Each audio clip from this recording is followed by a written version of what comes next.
너 근심 걱정 말아라. 주 너를 지키리. 주 날개 밑에 거하라. 주 너를 지키리. 주 너를 지키리. 아무 때나 어디서나 주 너를 지키리. 늘 지켜주시리.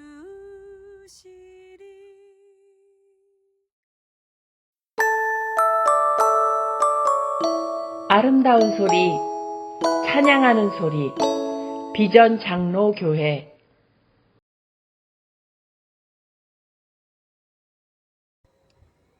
그때 예수께서는 제자들에게 말씀하셨다.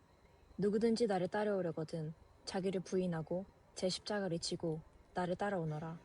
마태복음 16장 24절 말씀.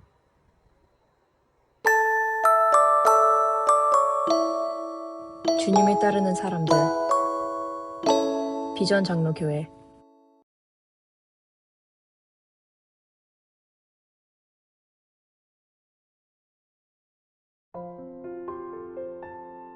감옥. 바울의 두 번째 전도 여행은 첫 번째 전도 여행과 여러 면에서 분위기가 달랐을 것입니다. 무엇보다도 동역자가 바뀌었습니다. 또한 소아시아가 아닌 유럽으로 향하는 먼 여정이었습니다. 마침내 동유럽의 시작으로 볼 수 있는 마케도니아 지방의 땅을 밟았고 상업이 매우 발달된 가장 큰 도시인 빌립보에 이르게 되었습니다. 바울의 복음을 처음으로 받아들인 유럽 사람은 장사꾼이었으며 또한 여자였습니다. 루디아는 바울과 실라에게 자신의 집을 거점으로 선교 활동하기를 기꺼이 청하였고 이 헌신을 바탕으로 두 사도는 빌립보 사역을 안정적으로 추진할 수 있었습니다.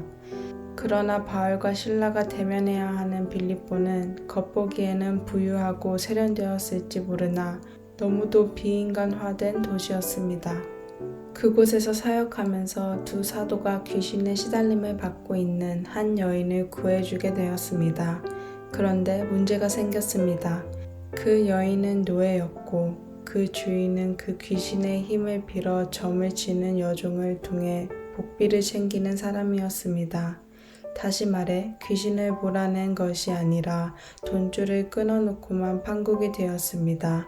이 주인은 외지에서 온 바울과 실라를 고발하고 빌립보 지역의 로마인들을 벌떼같이 일어나 그 주인과 한 패거리가 되어 우리가 받을 수도 없고 행할 수도 없는 풍속을 전한다고 고발했습니다.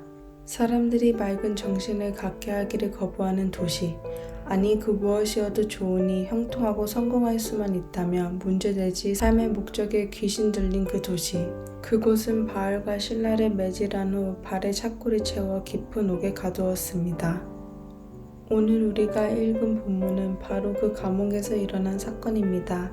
한밤중에 바울과 실라는 기도하고 찬송했습니다. 이 도시가 매질과 어둠과 침묵 가운데 묻어버리려고 했던 영혼들을 자신의 생명에 감사드리며 하나님을 누리고 있었습니다. 저는 이것이 기적이라고 생각합니다. 큰 지진이나 옥문이 열리고 착고가 풀려난 것이 기적이 그보다 앞서 진행되는 영혼의 기적을 압도해서는 안 됩니다. 사도행전 기자는 독자들에게 이 점을 분명히 묶어두려 합니다. 사도들도 다른 죄수들도 감옥으로부터 도망가지 않았습니다. 그들은 거기 그대로 있었습니다. 두 사도에게도 있어서 그들이 진심으로 소망하는 곳은 바로 하나님이 누리는 현장 자체이기 때문이었으며 이 평화의 그 거칠기 짝이 없는 죄수들 역시 이 영적 공간에 대해 비로소 개안했던 것입니다. 크리스토퍼 힐이라는 역사가는 영국의 역사 가운데 가장 중요한 시기를 17세기라고 했습니다.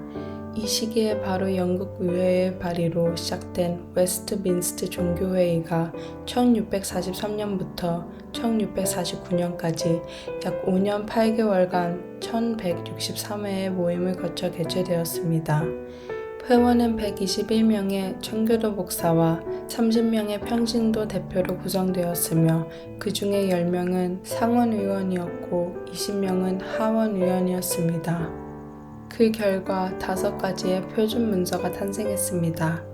웨스트민스터 신앙 고백서, 대유리 문답, 소유리 문답, 공중예배 모범 규례, 권징 조례와 교회 정치. 그 가운데 대유리 문답의 첫 질문은 사람의 제의된 목적이 무엇인가? 라는 것입니다. 웨스트민스터 종교회의 답은 1. 하나님께 영광 돌리는 것. 2. 하나님을 영원히 즐거워하는 것입니다. 하나님을 즐거워한다는 의미를 바알과 실라가 빌립보의 감옥에서 우리에게 가장 이해시켜주고 있다고 생각합니다. 귀신 들린 사람을 팔아서라도 성공하겠다는 목적이 아니라 삶의 어떤 제약에서도 하나님을 누리며 찬양하는 것이 이들의 목적이었습니다. Paul's second mission was different from his first mission in many aspects. First of all, his companion for the mission had changed. Secondly, their destination was Europe instead of the province of Asia. They had set their foot on the land of Macedonia, where the Eastern Europe begins, and arrived at the commercially vibrant city of Philippi. The first person who received Paul's gospel was a businesswoman. Lydia offered her house as the base for the missionary work, and because of her devotion to the cause, Paul and Silas were able to make a steady progress in their work. However, unlike its prosperous and refined exterior, Philippi was a city devoid of humanity. During their missionary work, Paul and Silas saved a slave girl haunted by a spirit with an ability to predict the future. She earned a great deal of money for her owners by fortune telling. Imagine a city where the evil spirit occupying human souls doesn't matter if it can be used for making money. When the owners of the slave girl realized that their hope of making money was gone, they seized Paul and Silas and dragged them into the marketplace to face its citizens and authorities. They brought the two missionaries before the magistrates and said, "These men are Jews, and they are throwing our city into an uproar by advocating customs unlawful for us Romans to accept or practice." This was a city that refused to be cleansed spiritually. For material gains, they didn't care if they were haunted by spirits. This city had flogged Paul and Silas and fastened their feet in the stocks. They were then thrown into the prison. This is the background of the prison story today's passage describes. During the night, Paul and Silas were praying and singing hymns to God. They were thankful for their life and enjoying the presence of God, although the city had violently imprisoned them in darkness and silence. I believe this is a miracle. This quote-unquote spiritual miracle should not be overshadowed by the following physical miracle of an earthquake that caused the prison door to fly open and caused the shackles to become loose. This is an important point that the author of Acts is trying to emphasize. The apostles and other prisoners did not run from the prison when the earthquake set them free. They stayed where they were. For the apostles, the only place they wished for was the place where they could enjoy the presence of God. Even the other prisoners, as rough as they were, newly opened their eyes to the spiritual space. The historian Christopher Hill once described the 17th century as the most important period in English history. During the 17th century, the Westminster Assembly of Divines, 1643, was appointed by the Long Parliament to restructure the Church of England. It met 1,163 times between 1643 and 1649, and was never formally dissolved by Parliament. The Assembly consisted of 30 laymen, 10 lords and 20 commoners, and 121 divines or clergymen. The Assembly proceeded to create an entirely new set of documents. Over the next 4 years, the Assembly produced and forwarded to Parliament the Directory for the Public Worship of God, the form of Presbyterian Church government, a shorter catechism, a larger catechism, and a creedal statement, the Westminster Confession of Faith. In the larger catechism, the first question was, what is the chief and highest end of man? The answer to this question the Assembly reached at is 1. Man's chief and highest end is to glorify God, and 2. To fully enjoy Him forever. The latter part of the answer, to fully enjoy Him forever, is best demonstrated by Paul and Silas's experience in the prison. Their goal in life was not to make money by using someone who had been haunted by a ghost, but instead to enjoy and praise God, regardless of the constraints in life.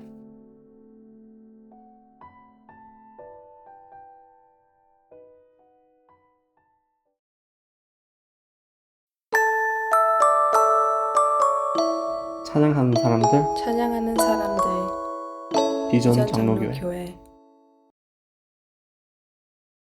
예수는 나의 힘이요 내 생명 되시니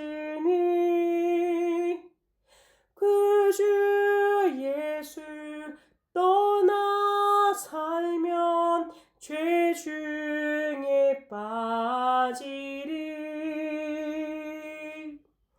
눈물이 앞을 가리고 내 맘에 근심 쌓일 때 위로하고 힘 주실리 주 예수.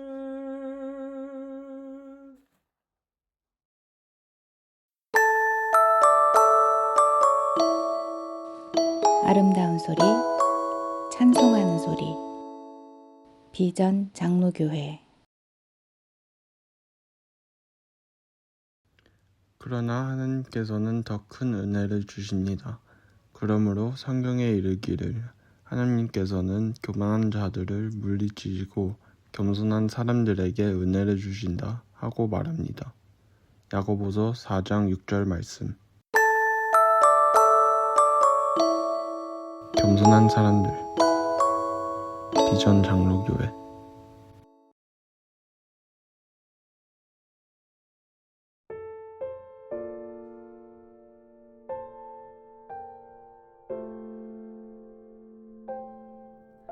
사랑과 은혜가 많으신 하나님, 사순의 길 위에 우리를 다시 부르시니 감사합니다. 우리는 달력으로는 절기를 지나가지만 마음으로는 쉽게 지나칩니다. 분주함으로 죄를 덮고 익숙함으로 은혜를 가볍게 여기며 말로는 사랑을 고백하면서도 삶으로는 사랑을 미루었습니다. 주님, 우리를 불쌍히 여겨 주십시오. 눈에 보이는 성과를 신앙이라 착각하고 조용한 순종을 낭비라고 여기며 기도보다 걱정을 더 오래 붙들고 살아온 우리를 용서하여 주십시오. 우리가 본래 흙임을 잊고 스스로를 주인이라 하였으며 타인의 상처를 헤아리기보다 내 권리를 먼저 세웠습니다. 정의의 이름으로 서로를 찌르고 진리의 이름으로 이웃을 밀어내며 경건의 이름으로 약한 자들의 목소리를 외면했습니다. 주님, 우리의 죄는 큰 악의 얼굴만 하지 않았습니다. 작은 거짓, 미뤄놓은 화해, 가벼운 조롱, 쌓아둔 미움과 닫아둔 지갑, 그리고 괜찮다는 말로 애써 눌러둔 회개의 부재가 우리 안에 깊이 고여 있음을 고백합니다. 우리는 침묵해야 할 자리에서 떠들었고 말해야 할 자리에서 침묵했습니다. 주님, 우리 안에 정한 마음을 새롭게 지어주십시오. 정직한 영을 다시 숨쉬게 하여 주십시오. 주께서 기뻐하시는 제사는 상한 심령이니 부서진 마음을 숨기지 않고 주 앞에 드립니다. 우리의 죄를 덮어주시되 죄를 사랑하지 않게 하시고 우리를 용서하시되 용서받은 사람답게 살게 하여 주십시오. 씻어주시고 또한 걸어가게 하여 주십시오. 위로해 주시고 또한 바꾸어 주십시오. 우리의 시간과 돈과 관계를 주님의 선하신 뜻에 맞추어서 다시 정렬하게 하여 주십시오. 사순의 광야에서 주님이 홀로 시험을 견디셨듯 우리도 유혹 앞에서 겸손히 서게 하여 주십시오. 우리의 금식이 자기 과시가 아니라 굶주린 이와 나누는 손이 되게 하여 주시고, 우리의 기도가 말의 장식이 아니라 고통 곁에 머무는 사랑이 되게 하여 주십시오. 주님, 고난받는 이들 곁에 서게 하시고 우리의 교회가 그 곁을 피하지 않게 하여 주십시오. 병든 자의 밤을 기억하게 하여 주시고 외로운 자의 식탁을 헤아리게 하시며, 전쟁과 폭력, 가난과 재난의 그늘 아래 있는 이들을 주님의 긍휼 안에 맡겨드리며 한 마음으로 기도하게 하여 주십시오. 우리도 그들의 짐을 함께 지는 교회 공동체가 될 수 있도록 주 예수 그리스도와 같은 길을 가는 교회가 되도록 이끌어 주시옵소서. 우리 주 예수 그리스도의 이름으로 기도드립니다. 아멘.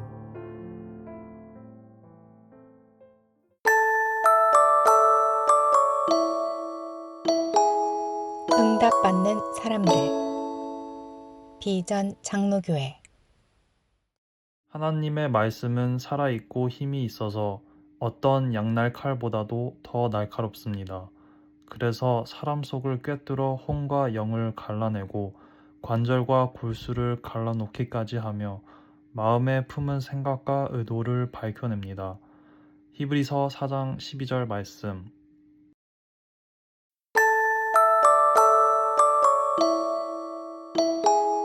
말씀의 능력을 아는 사람들. 비전 장로교회.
아름다운 소리, 찬송하는 소리, 비전 장로교회.